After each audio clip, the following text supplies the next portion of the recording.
राहुल गांधी को हाल ही में गुजरात की एक अदालत ने आपराधिक मानहानि के एक मामले में दोषी ठहराया था, जिसके बाद उन्हें संसद से अयोग्य घोषित कर दिया गया था।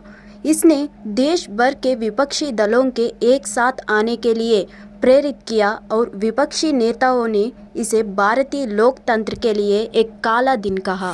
कांग्रेस का दावा है कि राहुल गांधी को इसलिए निशाना बनाया जा रहा है कि ताकि संसद में भाषण देने से रोका जा सके। वह बार बार संसद में अदानी पर आरोप लगा रहे थे और पीएम मोदी और अदानी के रिश्ते के बारे में बात कर रहे थे और इस तरह वे उन्हें चुप कराने की कोशिश कर रहे हैं। बीजेपी का दावा है कि इसका अदानी से कोई लेना देना नहीं है और यहाँ की राहुल गांधी ने देश के ओबीसी वर्ग को गाली दी थी और इसलिए उन्होंने अयोग्य घोषित कर दिया गया था। यहाँ सच क्या है? 35,000 करोड़ रुपए आपकी जेब से निकालकर उसकी जेब में। मेहुल चोकसी, ललित मोदी। अच्छा, एक छोटा सा सवाल, इन सब के नाम, इन सब चोरों के नाम मोदी मोदी मोदी कैसे हैं?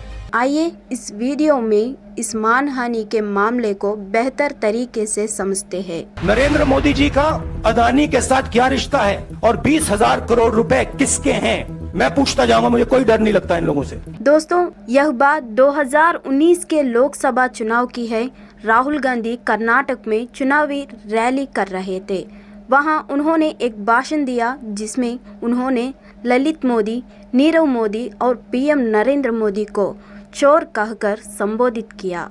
चूंकि यह मानहानि का मामला इसी भाषण पर आधारित है, आइए भाषण को सुने और राहुल गांधी द्वारा बोले गए एक एक शब्द पर ध्यान दें। आपसे कहते हैं काले धन के खिलाफ लड़ाई, आपको धूप में बैंक की लाइन के सामने खड़ा करते हैं, आपके जेब में से पैसा निकाल के बैंक में डालते हैं। साफ दिख रहा है कि वह नोटबंदी के बात कर रहे हैं, पर जो बाघ कार्य का कारण बना वह बाद में आता है। और फिर आपको पता लगता है कि आप ही का पैसा नीरव मोदी उठा के भाग गया।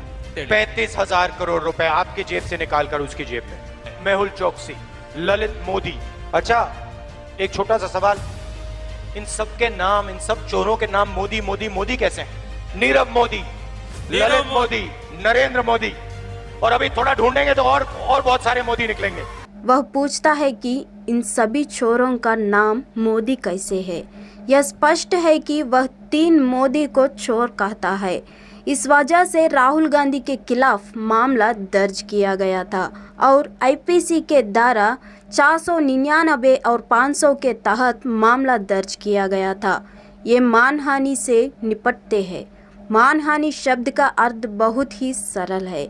यदि आप किसी व्यक्ति के बारे में कुछ भी कहते हैं जो उनकी प्रतिष्ठा को प्रभावित करता है, जो उनकी प्रतिष्ठा को नुकसान पहुंचता है, तो इसे मानहानि के रूप में माना जाता है। भारत में 2 प्रकार की मानहानि हो सकती है, नागरिक मानहानि और आपराधिक मानहानि। यदि आप किसी के खिलाफ दीवानी मानहानि का कारण बनते हैं तो आपको मौद्रिक जुर्माना देना पड़ सकता है। आपको 2 साल तक की टीम के लिए कारावास का सामना करना पड़ सकता है। आईपीसी की धारा 500 इस सजा को परिभाषित करती है। जुर्माने के साथ या उसके बिना 2 साल की कैद, और आईपीसी की धारा 499 परिभाषित करती है कि आपराधिक मानहानि क्या है। यह बोले गए शब्द प्रकाशित शब्द हो सकते हैं। यदि आप किसी व्यक्ति के बारे में कुछ भी कहते हैं जो उनकी प्रतिष्ठा को प्रभावित करता है, जो उनकी प्रतिष्ठा को नुकसान पहुंचता है, तो आप मान सकते हैं कि उसने जिन 3 मोदी का उल्लेख किया है उनमें से एक नीरव मोदी और ललित मोदी और नरेंद्र मोदी ने शिकायत दर्ज की है। चोर कहे जाने पर यह भाजपा विधायक और गुजरात के पूर्व मंत्री पूर्णेश मोदी द्वारा दायर किया गया था। राहुल गांधी की टिप्पणियों ने देश में पूरे मोदी समुदाय को बदनाम किया। पीएम मोदी पर नोटबंदी के असर का आरोप लगाया। उन्होंने कहा कि राहुल गांधी अपने भाषण को नीरव मोदी और विजय माल्या तक सीमित कर सकते थे। जज ने कहा कि उन्होंने अंतर्राष्ट्रीय स्तर पर एक ऐसा बयान दिया है जिससे मोदी सरनेम वाला सभी लोगों का ठेस पहुंची है और माना कि यह आपराधिक मानहानि थी। इस सजा के बाद लोकसभा सचिवालय ने एक नोटिस जारी किया जिससे कहा गया कि राहुल गांधी को लोकसभा से अयोग्य घोषित कर किया गया है।